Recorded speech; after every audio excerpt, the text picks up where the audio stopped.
Tommy, you always give me trouble. Yeah. I know. So, Mr. Manager, I think we can get started. All right, Mayor, we're going to run through a few items. We've got VDOT District Administrator Jim Utterback here tonight. He's going to give us an update on a few things relative to VDOT, but primarily the I-64 express lanes. Got 2 or 3 pop-ups. One to do real quick. One that's got impacts an item that you've got on your agenda tonight. John Sanderling is here to discuss the annual audit plan, although I haven't seen John. Yeah, there he is. And then if we don't run out of time, we'll get an update on Ohio Creek. But if we do, we'll push that to the following meeting.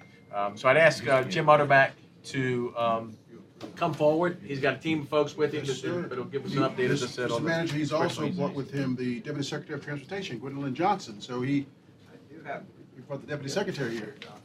All right. Well, we'll get started. We're going to try to cover 3 things. So we'll talk about the express lanes and the Easy Pass, and then we're going to talk about HRBT just for a few minutes, give you a 5-minute overview of that, and then we'll give you maybe a 5-minute update on I-564. So the way we're going to do it is Tony Gibson is the Express Lanes Project Manager. He's got 5 or 6 slides to kind of walk you through it so everybody's on the same page, and then Deputy Secretary will get up and talk about the Easy Pass, and it kind of dovetails together from there. So without any further ado, Tony, you want to go ahead and start through? Let me get this right. Hi, everyone. I'm here to talk about the 64 express lanes. We're going to talk about the segment from 264 to 564, the reversible roadway. The goal of this conversion is to provide more choices for travelers. As you can see, here is a picture of the reversible roadway in the middle. On the outside, general purpose lanes, congested. In the middle, the HOV lanes, hardly anyone in it. Why express lane conversion? Like I said, their current HOV lanes are underutilized. And then in 2008, the U.S. Secretary of Transportation responded to a member of Congress, who happens to be here today, and about a request to change those lanes to general purpose. And the U.S. Secretary of Transportation came back and encouraged Virginia to convert them to express lanes. And through our feasibility study, we have looked at, and we're expecting the conversion to shift about 17% of the traffic from the general purpose lanes into the express lanes. 64 express lanes, here's the location and hours. It's roughly 8.4 miles of the 2-lane reversible roadway from 264 to 564. The express lane hours, it's going to be Monday through Friday, westbound in the morning from 5 a.m. to 9 a.m., eastbound in the afternoon from 2 to 6. Outside those hours, it's still going to be free to everyone. The regional expressway lane network. We have this picture. As you can see, we're talking about segment 1 now, right now. Segment 2 is the portion, the Diamond Lane portion in Chesapeake, and also the high-rise bridge. Segment 3 would include the HRBT, and then segment 4 is a potential segment up there. We want to move more people. We're trying to find a way to use the existing roadway out there to move more people. And they're designed, when we do this conversion, it's going to be designed to actually decrease the amount of people in the general purpose lanes. Purpose: alleviate congestion by providing choices to the motorists by using variable tolls. The variable tolls I will cover in the next slide, but we also, to do that, we want to maintain a 45 miles per hour in the express lanes. And by that, we will improve the reliability of the drivers using the express lanes. And we'll also allow single occupancy drivers to use the express lanes by paying a toll. And remember, it's all voluntary. It's not mandatory. The current general purpose lanes will remain untolled, and we'll be tolling just the express lanes in the middle. Dynamic pricing. It's a first in Hampton Roads. It ensures greater flow of the travel. And how it works is it's based upon congestion. The more amount of people that use it, the higher the toll rate goes. Like I mentioned, we're trying to keep at 45 miles per hour. So to do that, we price it that as it starts getting towards capacity, we start increasing the toll because we want to ensure that trip, We want to offer choices. Some of the benefits, we want to reduce general purpose, congestion in general purpose lanes, and increase speed in both general purpose and the express lanes. Because if we move people from the general purpose lanes into the express lanes, we create more space in the general purpose lanes. And then we will talk about the Easy Pass and the Easy Pass Flex coming up shortly. Quick timeline. December 2015, Secretary Lane sent the TPO letter initiating the feasibility study of the conversion. January 2016, CTB, VDOT briefed the CTB, we're going to begin the feasibility study. July 2016, we finalized the feasibility study. Then October of 2016, CTB voted to convert segment 1 from 264 to 564 to convert them to express lanes. And then in March 2017, CTB awarded the contract to TransCore out of Tennessee to actually do the tolling of those express lanes. Here's a quick timeline. April 2017, we started installing the gantries and the signs. We're expecting to be completed with the sign change out in November 2017. September and October, we're going to be testing the system. We've already started testing to make sure that we could connect to our signs out there. And then December, operational. Here is our typical sign entrance layout. Usually about 4 signs, 2 advisory and 2 pricing signs, starting about a mile out from where you would enter. Starting in the south of this, the first one would be saying just advisory about a mile out, then we go pricing, another advisory, then final. And I'll walk through. And then during the non-tolling hours, you could see the 2 on the right, it would still be open to all traffic, or if we have to close it, you would see the sign entrance closed. Here's the first regulatory sign that you would see. Then the second one would be the first pricing sign. Then you would see the second regulatory sign. And then the last one would be your sign confirmation. That is the price that you would pay if you were entering the express lanes. And I'd like to hand it off to Deputy Secretary Johnson to talk about Easy Pass. Before Secretary Johnson the project, the 564 project, how will that relieve truck traffic on Hampton Boulevard, or will it help relieve truck traffic on Hampton Boulevard? Yes. Yes, sir. I can't hear you. Yes. Yes. So the 564, we have, I believe the port's been here to maybe talk with the council or not, so. Okay, so they have just completed the North Gate. So the I-564 intermodal connector actually lines up with the North Gate. So it comes down, it comes off 564, and it's on a new alignment, and it provides access to a new Gate 6 and to the port. So that's the primary thing. So why I say that is because, and I don't have the slide for it, we can provide that information, but it's a direct connect. So the match lines between the 2 projects is basically you can go into Gate 6 or you can go into the port. And then when you leave the port, you go out on 564, out of the North Gate. So there's not a Hampton Boulevard access out of the North Gate. Now, their operations, I think they're, right now, temporarily, they loop into Hampton Boulevard. But they're estimating, I think, 700 trucks a day to use Jim, the. make sure you understand, so when you come out of the gate, you won't be able to make a right turn on Hampton Boulevard? You have to go across? You have to go across and go out on 564. Okay. Yes, sir. And So would that be all of the trucks that are exiting the port? Yes, all the traffic coming out of the North Gate goes out 564, That's an important piece, out of the north gate. North Gate. Right, so there's another gate you can go out. Yeah, you come in, right now, the Terminal Boulevard gate is the main gate. They are coming out right now, but they're going kind of around and looping back into Hampton. That's a temporary back into Hampton Boulevard as we're constructing the 564 project. So the connector. So they, physically, they're going to drive out the 564 when they go out the North Gate. So what would the ratio of impact of this be? What percentage of trucks would be leaving North Gate versus those on South Gate? I'm not the best. I'm not the Operation best. problem. That's But it's important for us to know that. right. I agree. And I don't know exactly. We had been promised that this connector would significantly help us with the terrible burden we carry Right. in this city Mhm. on Hampton Boulevard with trucks. Right. We've been working with this for 12 years. We were told we needed to be patient.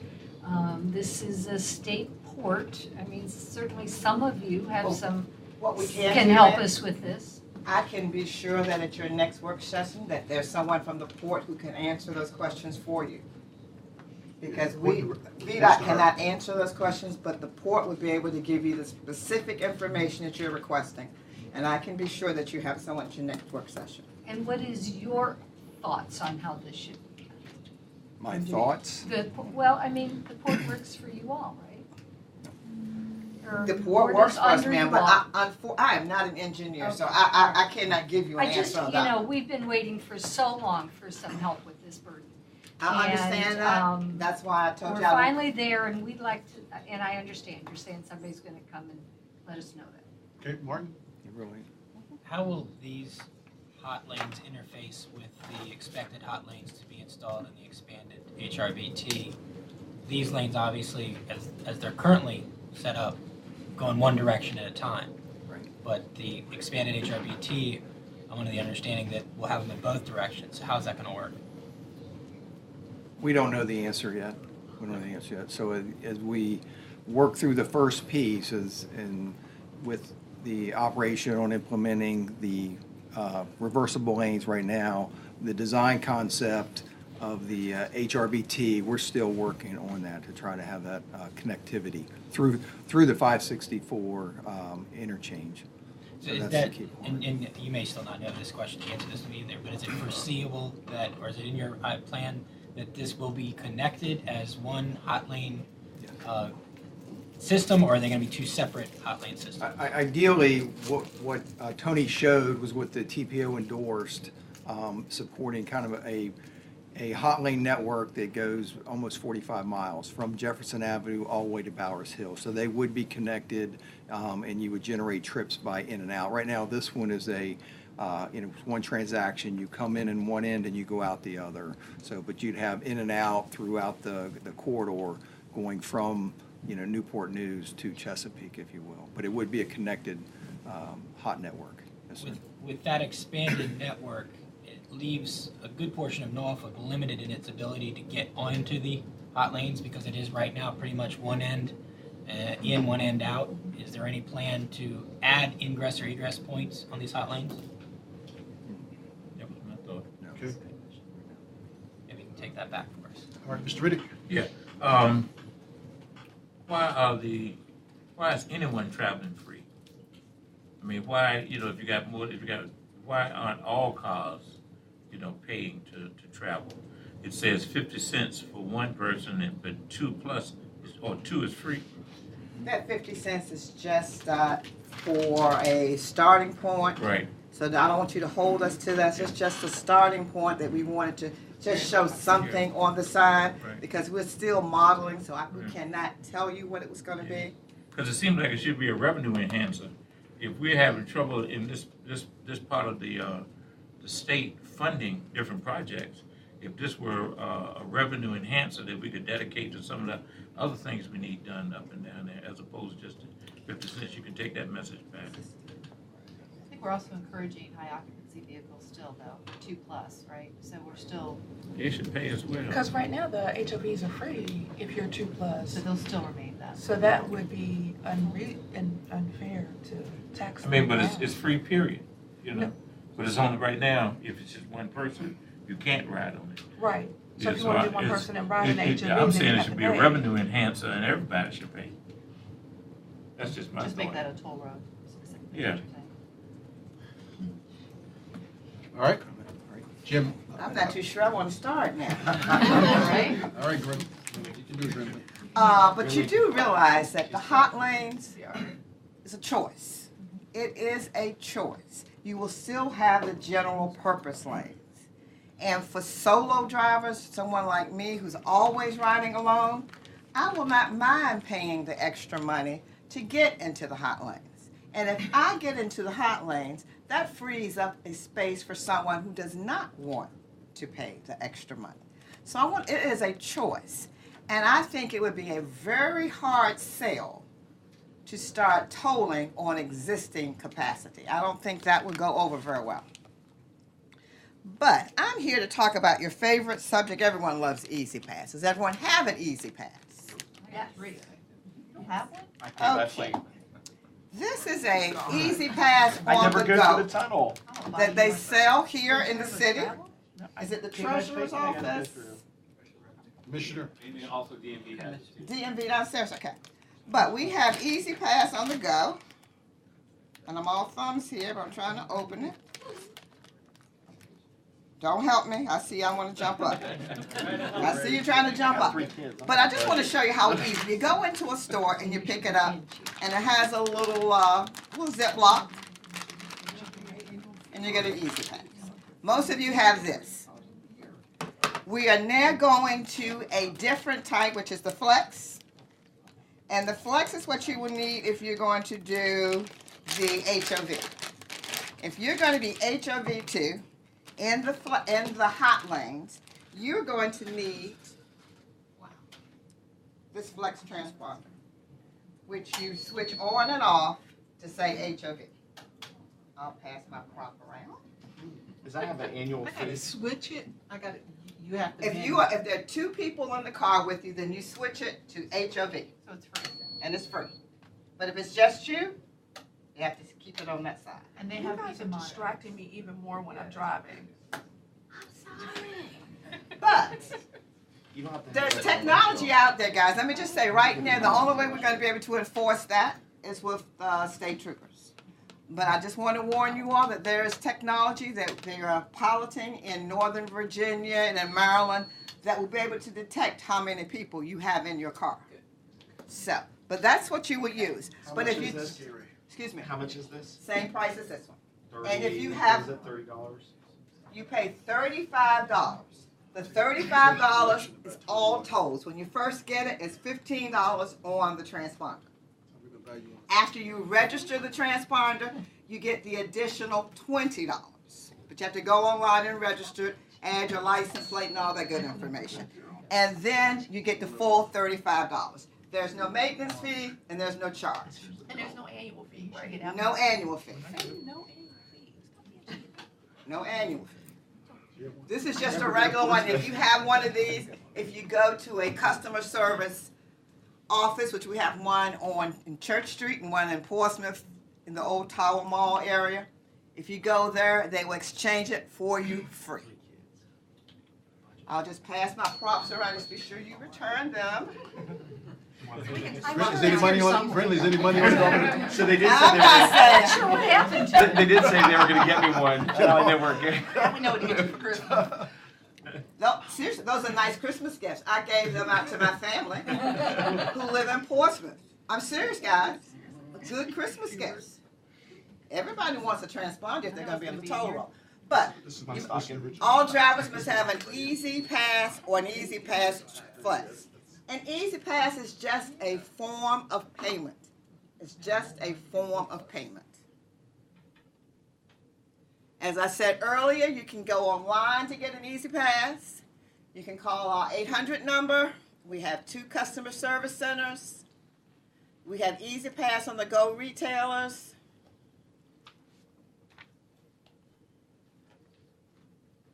And that is my presentation. No hard questions. Yes, sir. What happens to the money that you collect? All the monies collected on the hot lanes will remain in the Hampton Roads region. Future transportation. Future transportation, yes. For future transportation. But it will stay in your region. And we're not opening until December. You may look at the road and think it's ready, but we're not going to open until December because we want to do extensive testing on this. Because VDOT will be the ones who will be doing the invoicing. So can we travel for free if we volunteer to be a test dummy? Well, it's free now until December. It's There's a joke free in there now until somewhere. December. All right, Andrea, Okay, I just wanted to clarify something. So right now, we are getting Elizabeth River tunnels are the ones who are invoicing us for our use of the Midtown and the downtown tunnels. Yes. So it would be a different invoice for use of the hot lanes from Yes, it CDOT? How does that sounds a little confusing to me. Well, I'm gonna be calling on my tolling expertise, I just have it on automatic repay to my credit card. and that works, And that works. It doesn't make a difference what toll facility you go to, the Easy Pass will work. Okay. The only time there's an invoicing, Is it a the violation? only time there's an invoice is What is if a you go violation? through and you have no money on your transponder, or you don't have a transponder. Tommy. Yes, Tommy. Yeah, no, that's Okay, exactly right. thank you. I So- just want to clarify. Yeah, so there's a Yeah. distinction. So I don't have to put money in. No, one transponder. An Easy Pass works in 16 states, I believe, It's all the way to Maine. all the way to Maine. And the Hot Pass works in the same states that the Easy Pass worked in, correct? The Flex? Yes, Yes. The Flex will work, okay, but every state does not have the hot lanes okay, and the switchable converters. okay, but we transponder. won't get a separate bill if we go to another state, they'll bill us something. As long as you have your transponder in your car Right, and you have money on it, right. you should not have a problem. You got it. All right, anything else? Any questions for Secretary? You guys are an easy crowd. One. I should have been here earlier. There's one thing I would like to say, though. I do work with the toll relief program that is only for Norfolk and Portsmouth residents, and that's for the Midtown Downtown Tunnel. We will begin registration again December 1st. Right now, we have about 2,200 individuals who are getting a $1 credit when they go through the tunnel, but it's based on frequency. After they've gone through the tunnel on their 8th trip, then it kicks in and they get a rebate for the $1 for those first 8 trips. So toll relief is what now? Toll relief. registration begins December 1st. Okay, and toll relief is? Toll relief is for residents who live in Norfolk or Portsmouth, who travel the Midtown Downtown Tunnel, who make less than $30,000 a year. You have to show proof of income, and you register at the Norfolk Customer Service Center or the Portsmouth Customer Service Center. But the registration period will begin again December 1st, and you have to re-register every year. Is there a website link or something? Yes, there is a website. Go to the VDOT site, you will find it. Okay. And if you go to the Easy Pass site, where's David? If you go to the Easy Pass site, is there a link? I think we have a link on the frequently asked questions. Okay. It'll take you back to the VDOT website. Okay, all right, thank you. All right, Jim, go ahead and finish, huh? We're just going to take, if you have just another 5 minutes, I'm going to ask Martha Gross to come up. She is the Mega Projects Manager. She's running the lead on HRBT, and I thought it might be, talking with Doug, might be helpful just to give you guys an update on where we're at on that project, okay? Thank you. I'd like to offer updates in 2 categories on where we stand with the project. The first is the procurement of the project itself, and we'd like to share where we stand currently with the bringing a contractor on board. We're holding to the original schedule we published for a 2-phase procurement that sees a request for qualifications going out this fall. From the contractors that respond to that, we're anticipating selecting a short list and then giving those contractors a request for proposals next spring.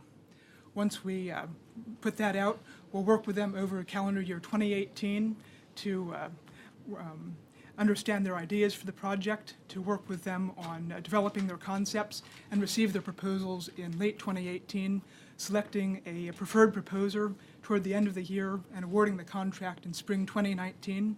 We anticipate approximately a 5-year construction period, which will have the project open to traffic in 2024 at the current estimate.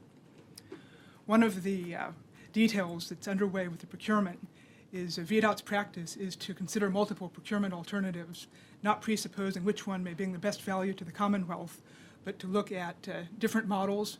We're using I-66 in Northern Virginia as a pattern for how this best value is obtained. In this case, we're looking at multiple models such as a design-build or a design-build, finance, operate, maintain to see where is the best value that the proposers can bring us. And once we're able to assess those on an equal footing, we'll be able to go forward with that procurement method for the request for proposals next year. We're seeing good interest from the proposer community, even though the procurement has not yet formally started. That will happen later this fall. We see at least 5 good, strong teams out there, a lot with international experience and credentials that have built a lot of big tunnels, significant tunnels around the world, and we're very pleased by the quality of ideas and the teams that are circling the project. The second item that I'd like to bring up as to where we are in planning for the project is the number of studies that we're doing concurrently in planning for this. We recognize that when the contractors have unknowns or risks in planning their bids, they translate that into additional cost for the state in order to get the best value project and convert those unknowns into more project versus more contingency for the proposers. We're spending the advanced time now to help resolve some of those question marks. And I'd like to walk through a couple of the studies that we're performing now and have been working on since the beginning part of the year to reduce some of those risks. One of the big unknowns in tunnel projects is what are the subsurface conditions? We were very happy to have the original records from the tunnel construction back in the 1950s and the 70s, and we've been able to post those records online so that bidders are able to have an initial view of what the subsurface conditions are. Thankfully, even despite the passage of time, subsurface conditions 100, 150, 200 feet down don't change. We took some additional samples this spring through the islands, and we've been able to post those soil results so the bidders can use those and be understanding what's under the surface. And we plan to take some marine borings this fall to understand what the subsurface conditions are across the channel where the bulk of the tunnel will go. So your constituents will see, in fact, a boring rig to the west of the Hampton Roads Bridge Tunnel this fall. That'll be a crane on a barge with a drilling rig. Should be out for a couple of months starting October onward through the end of the year. And we'll post those reports online and updates as that effort moves forward. We're also conducting studies that have to do with the wildlife. The fish are a question because there is endangered sturgeon in the channel, and unless those are their behavior is properly respected, there might have to be a time of year restriction for the project.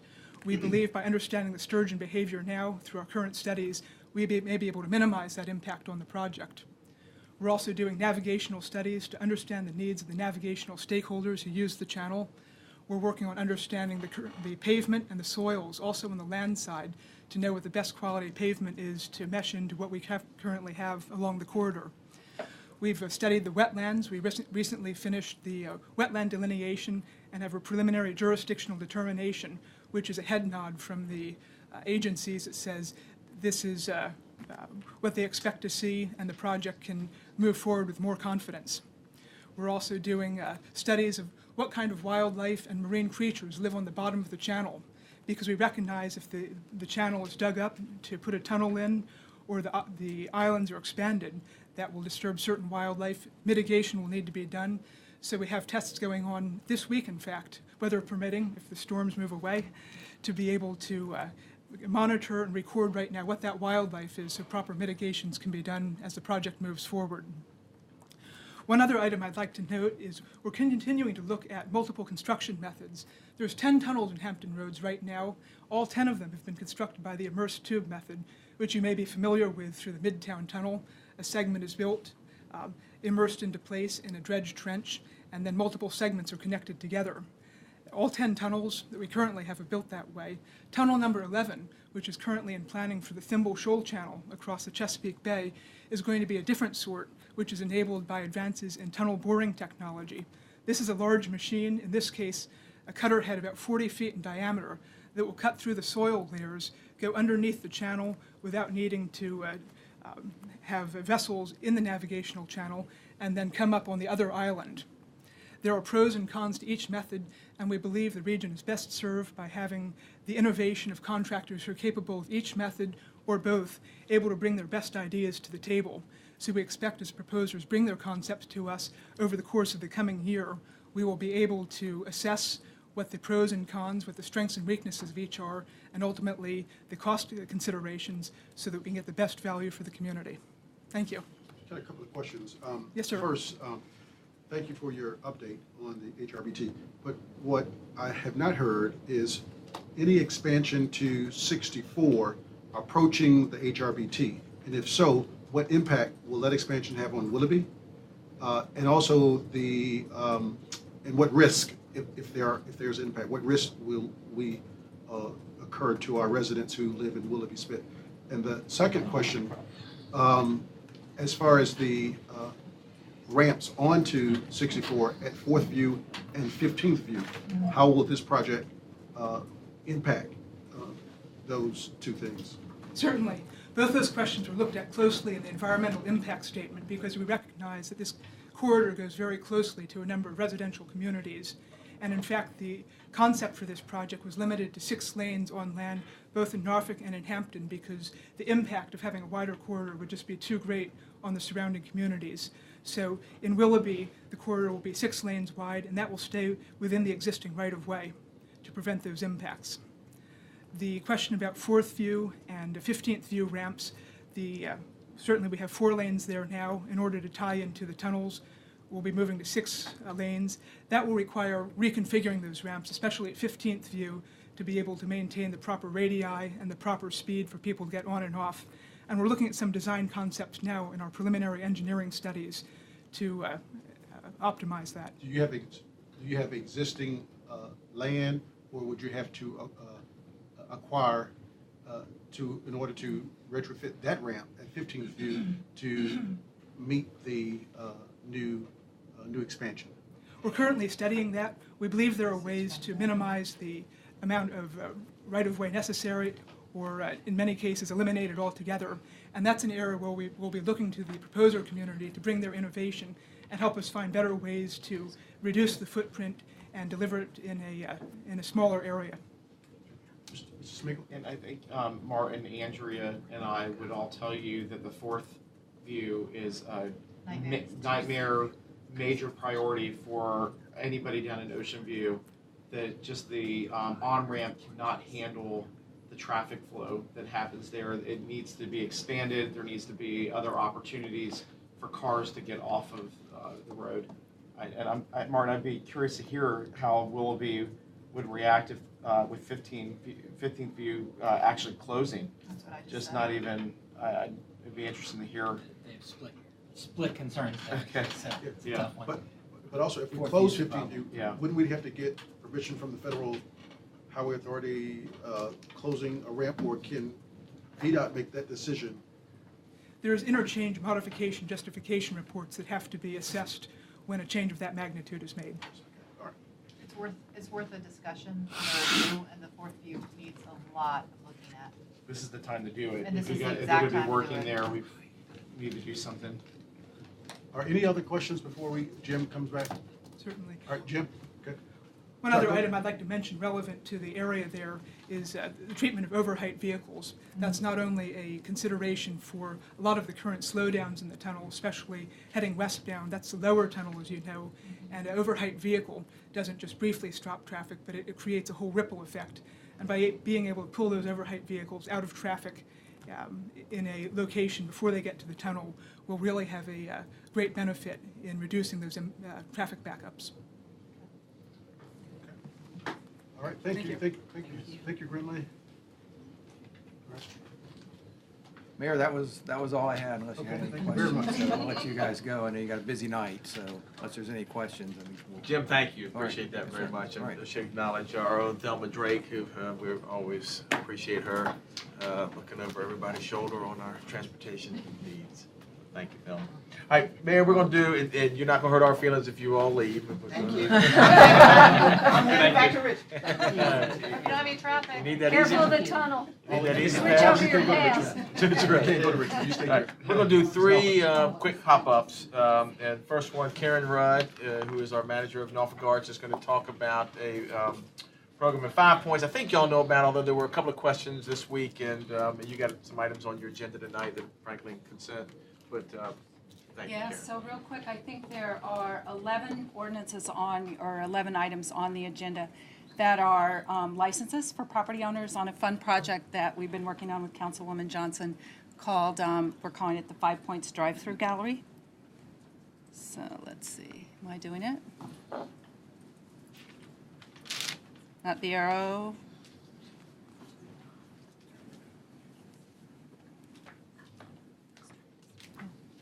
Duh.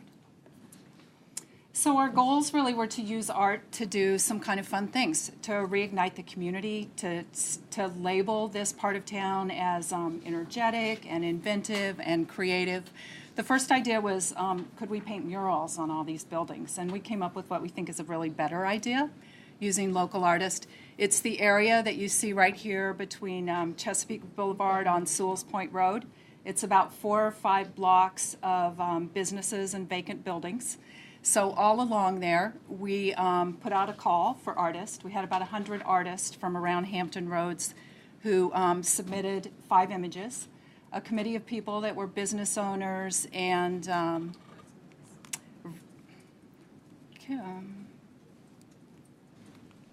there, yay. Oh, no, we're not going to look at art yet.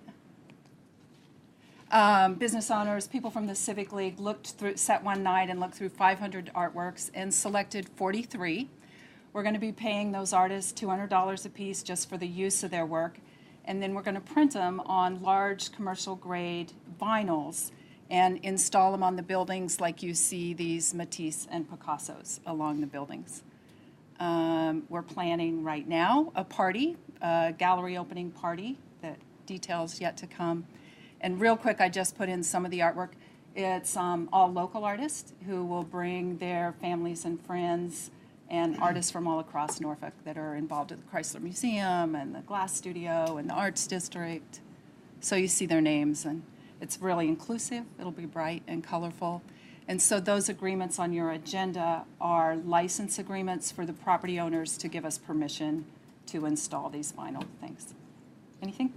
So what is really great that's happening in 5 Points is the collaboration between local business owners and the residents of 5 Points. And they've been working for almost 2 years now together in forming the 5 Points Task Force.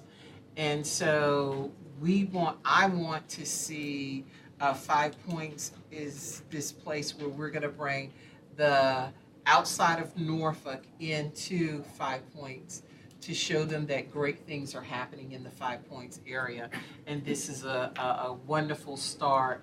The committee was formed with business owners, and right in that corridor, there are about 10 neighborhoods, different neighborhoods, who work together, who are going to bring it. And it is going to be huge. And we're inviting the entire city. It's not just a 5 Points project, but we wanted to get everybody from the city involved.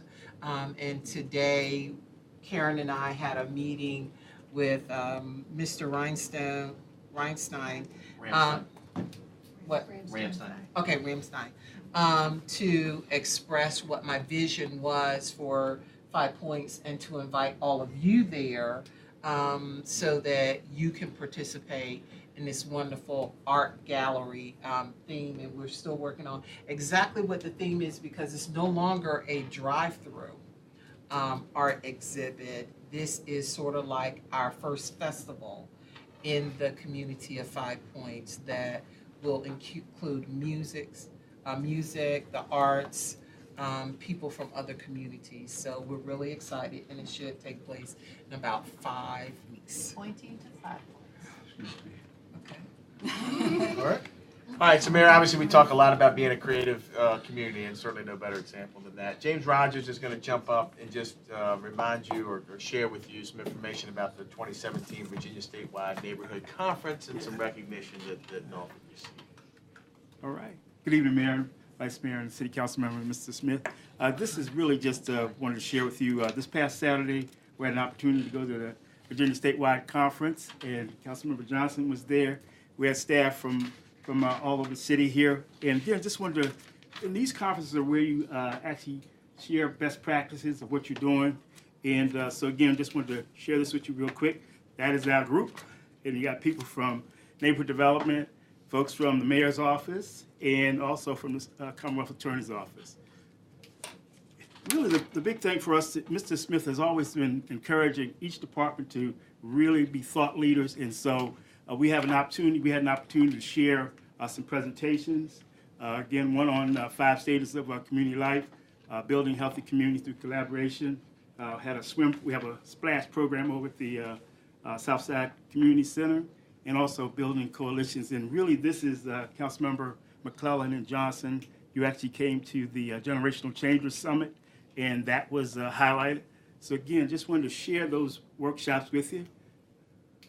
And there's some more pictures. But the big thing for us is there were 4 categories. We won in 3 of those categories. And so again, we were very proud of that.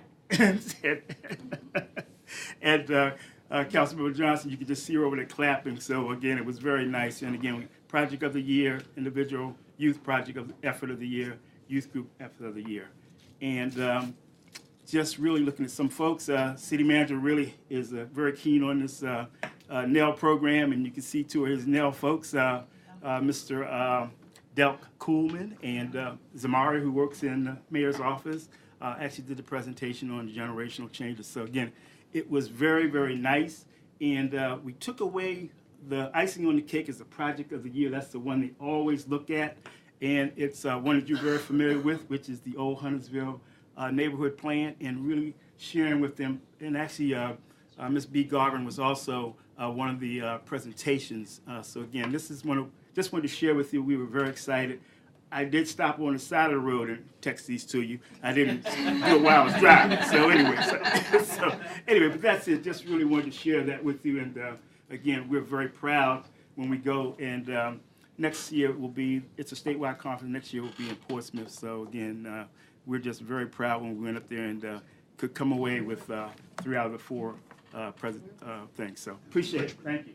And it was really nice for us to, basically, we swept.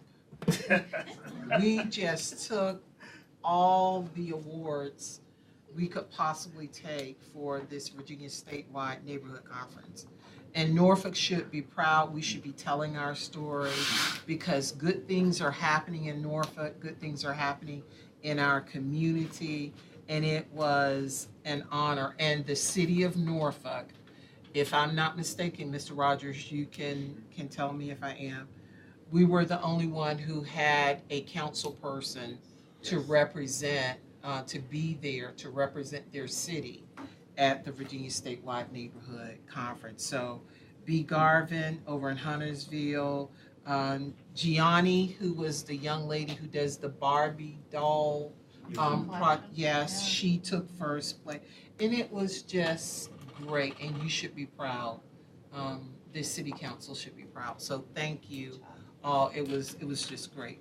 And we're gonna take it. Real quick, I see Assistant Director of Neighborhood Development, which is Kim Pierce, and also Michelle Johnson, who's Neighborhood Development. She's here, so I wanted to just recognize them. They were there, and they made sure I got very quickly back to Norfolk. So, and we're going to take it again in Portsmouth, because Portsmouth said come to Portsmouth because they're on the right side of the water. No. And I politely said to her, Sounds like fighting words. no. You're going to have to correct that. Norfolk is on the correct side of the water. We're on the right It side. also depends a lot on which way you're facing. You can also tell them they're on the left I side. took it as a challenge, and I let her know, no, we're the right city. I think it's right bank.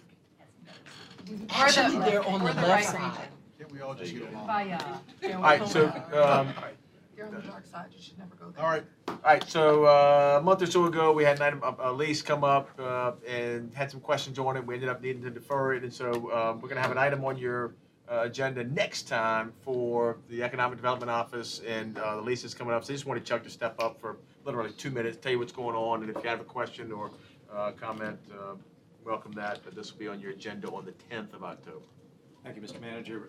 Again, the Department of Development's lease is expiring 12/31 of this year, so at the end of the year, it's going to be expiring. So everybody knows we're on the 15th floor of the BB&T building, and those new building owners are consolidating those top 2 floors and are basically clearing them for a 2-floor prospect.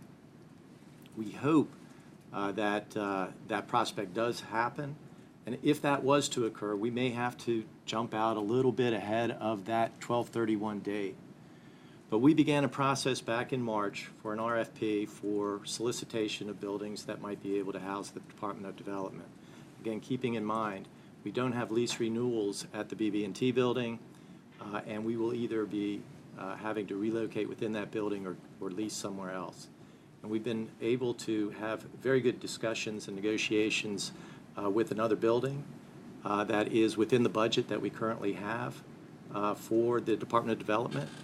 And when all in, it's a pretty good deal, and you're going to be seeing that coming up on the 10th. Be glad to answer any questions. Mr. Riddick? Yeah, how much do we pay annually to lease outside of this building? About $147,000 a year. Is it necessary?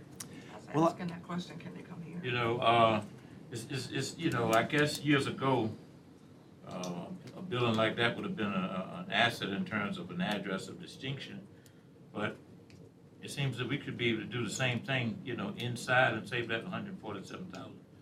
I never saw the practicality of going outside, you know. That's just me, and I don't need, you know, to make a comment. That's just me. All right. Thank you. Chuck, thank you. All right. Patiently waiting in the wings has been your city auditor, John Sanderlin, who is going to step forward and give you his annual audit plan.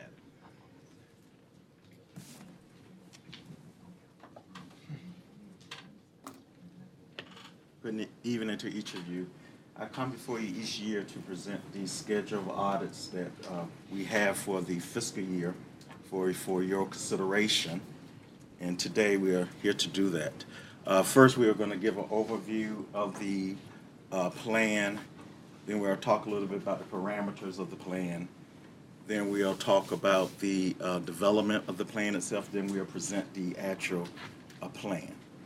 The plan really represents a blueprint of what the Office of City Auditor plans to do in terms of its audits.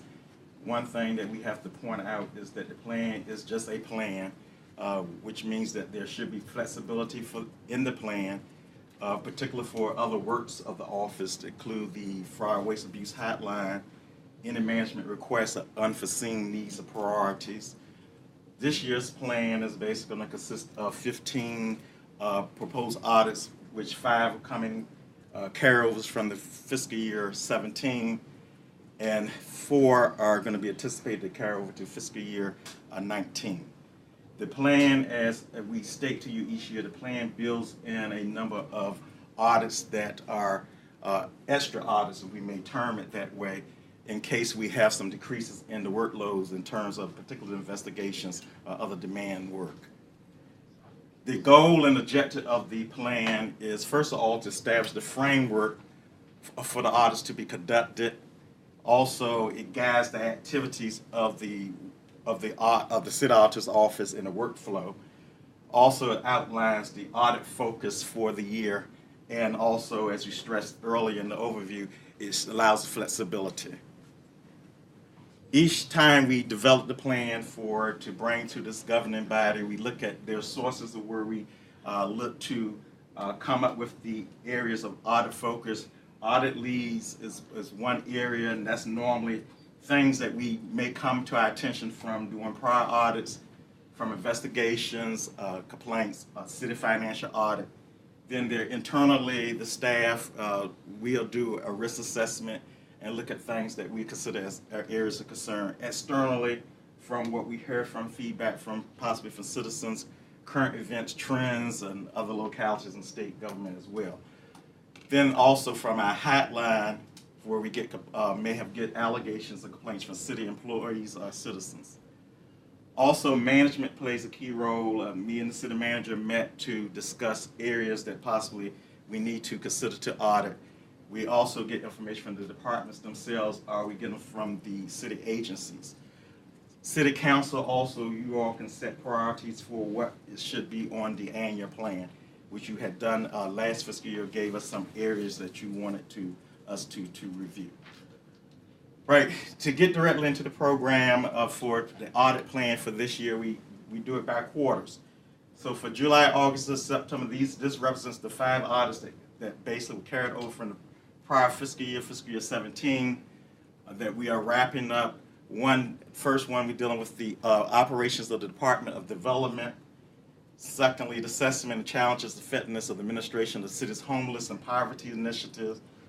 The evaluation and challenge of the effectiveness of the management controls for citywide contract administration, similar evaluation of the challenges, the effectiveness of the maintenance, citywide maintenance process, and also the council had asked us to look at the city manager's contingency account, public amenities, land acquisition, and revolving account. These are audits that we are in the final stages of. Reports should be coming you all's way in the next month or so from these. Our second quarter will entails the beginning of the new audit schedule of new audits. One is the evaluation of the after action review and the correct action plan of payroll. That is something that you all had requested. We were waiting on management to finish up some things that they were doing in that area. Then the evaluation of challenges and hurdles and opportunities for the safety program, assessment of the challenges, effectiveness of the administration of the CDBG funds, and also challenges and hurdles and opportunities for general services parking division. That's the second quarter. As we move into the third quarter, we would carry over some of those items. The first 3 bullets would be carryovers from that second quarter. Then we would add on freedom of information of the FOIA process for the city. Also, the evaluation of challenges and hurdles, opportunities for the city procurement process.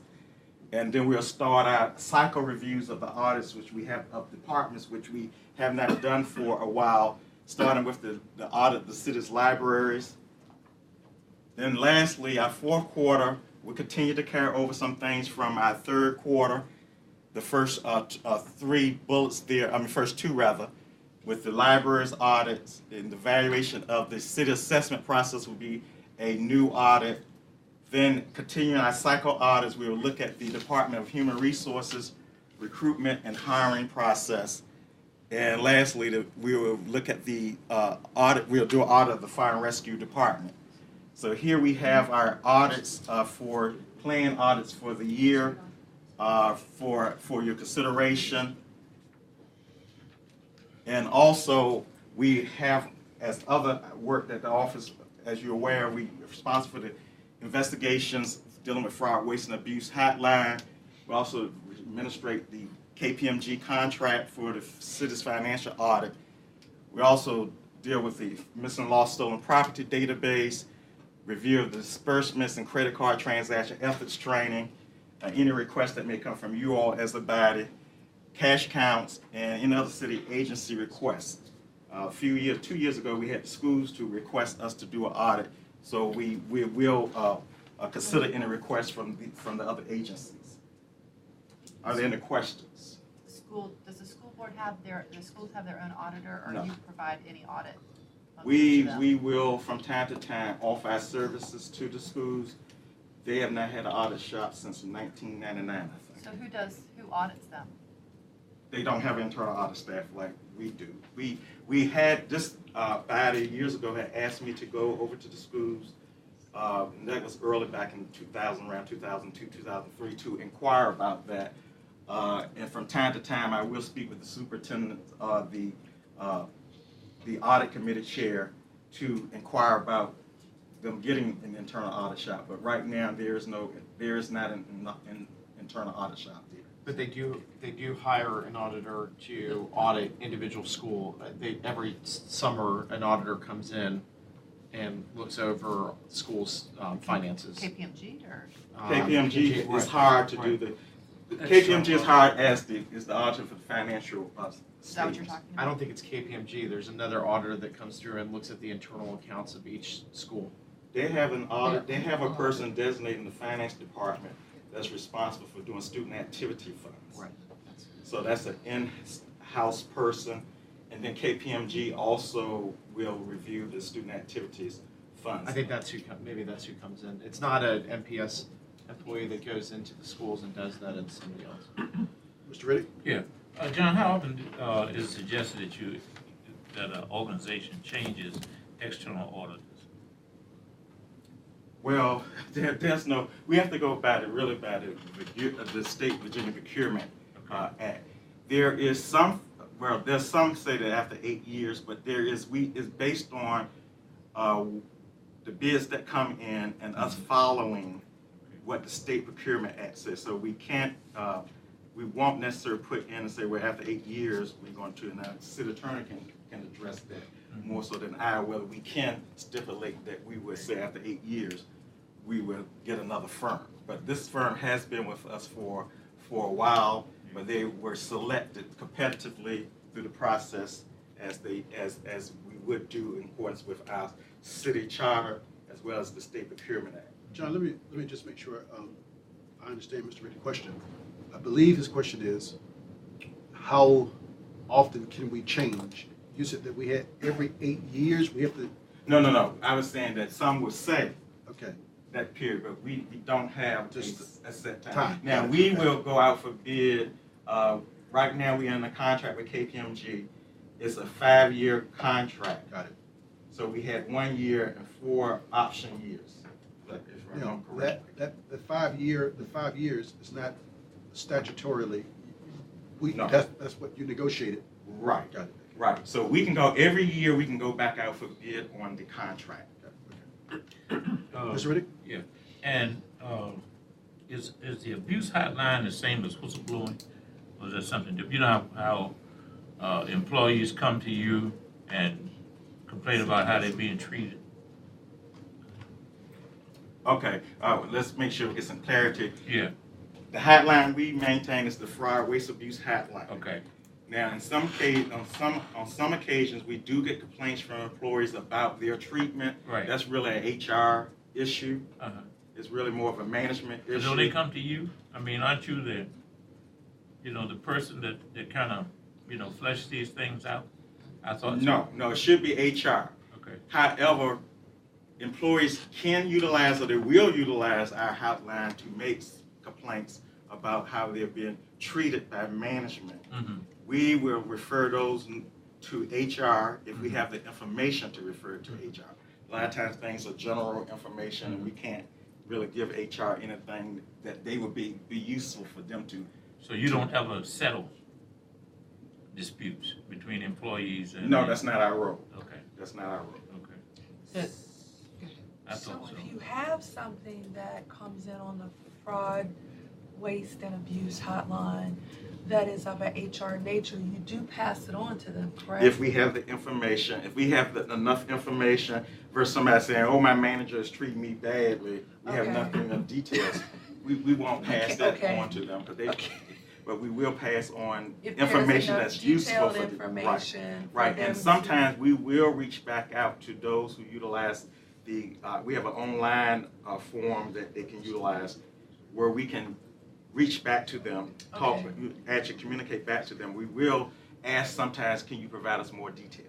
Okay, and all that is still done with a high level of degree of confidentiality when you're going back and forth with an employee? All of that's who's confidential made- for us, our office is confidential. And if they tell us that they do not want it shared unless it's certain things by the law we require, like discrimination, some things like that, we will not provide that information. So if they say they don't want something shared, but the thing they say they don't want shared is critical to you being able, or HR being able to come up with a solution to the problem, how do you handle that? Because if you don't, it's like, if you don't share it, you don't necessarily have the information. From time to time, I meet with departments and basically share with them general things that have come in that may be of interest for them as managers. Okay. So I will meet with department heads if it's general stuff that we're getting and share with the department heads that, something has been coming on the hotline pertaining to treatment of employees. It was nothing specific you need to be aware of, and so you can be aware to do what you may need to do to change the environment. But if it's anything specific, then we will give it to HR. But if you have something serious that comes through the fraud, waste, and abuse hotline, you do have to stop almost. If you have an employee that's working on a general audit of a department, you almost have to assign them to go look into it before it gets bigger. We take every complaint from the hotline serious. We look at it from a serious standpoint, and we will stop what we're doing on audits to look into these things. And what percent of your time is being spent on that hotline? Last fiscal year was 28%, and the reason why we normally fluctuate around 32, 33%. We've had some vacancies over the last 2 fiscal years, and so that may have caused that to go down. We have seen it rising because we're right around 32, 33% of time spent on that. So I'm going to ask you this one more time, and I think this is the 6th time I've asked you this. Do you have the staff that I know you've had some turnover in your department, but do you have the staff that's needed to complete all of those audits that you put in your plan? Because I know they get behind. We know that you don't always get to them 100%, but I know in years past, like the secretary for the auditor's office was cut, that position was cut. Do you need somebody that's completely dedicated to the hotline and handling audits so that when the budget year comes up, we can make sure that the proper positions are in there to make sure that everything's happening? To answer your question, we don't have the staffing to complete the plan that I present to you, and we don't have a person dedicated just to the hotline. That's the first time he said that in 6 years. Yeah. Something must have changed. I don't know what it is, but. Well, you need to put it in your budget. Yeah, I think. Because he's a council appointee, like the lawyer, the manager, the clerk. And so you need to, be assertive, and try to get those things in your budget. Your budget doesn't have to be approved by the manager. Take into consideration.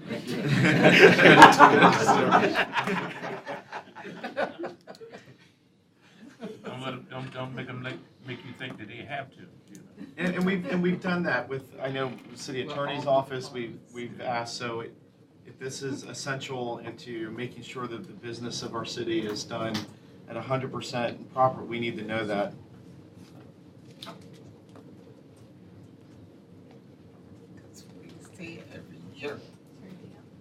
I'm sorry. No, unless you all have some more questions. I hear you loud and clear. All right. All right, thank you. We will get with the manager and we will talk about it. Yeah, I know. It's your own, man. All right, you're your own. This is your place. I didn't see any names. We know what you. All right, Mr. Manager. All right, Mayor, so that's all we're gonna get into tonight. We've got looks like we're gonna have the joint school board meeting on the 3rd, so your first work session in October, that Tuesday the 3rd. And we'll do the retreat overview, the following meeting on the 10th of October. And on that 10th, we'll also get Christine Morris and Katarina Oscarson, who are here tonight. Will give us an update on the Ohio Creek project and what's happening over in Chesterfield Heights. It's really some pretty exciting stuff, and I want to get you all up to speed. I think I put some stuff in your packet last week. Yeah. For the rest of the council, I mentioned to the manager and to the mayor that we sent a letter to Virginia Beach in support of them trying to get Amazon. 50,000 jobs for this region would be a home run. I don't know what we could do, but I don't think we need to leave them out on an island. I think we need to let them know that anything that we can do, whether it's creating a rapid transit bus from downtown Norfolk to town center if it goes there, but I don't think that we should sit back and let the possibility, regardless of how remote it is, possibility of 50,000 jobs come to this region. We just can't let them hang out there without letting them know that anything that we can do, that we're going to help them. Because I guarantee you that everybody's not going to live in Virginia Beach. 50,000 jobs are not going to just, so we need to, Yeah, they could live in Ocean View. I agree. New housing.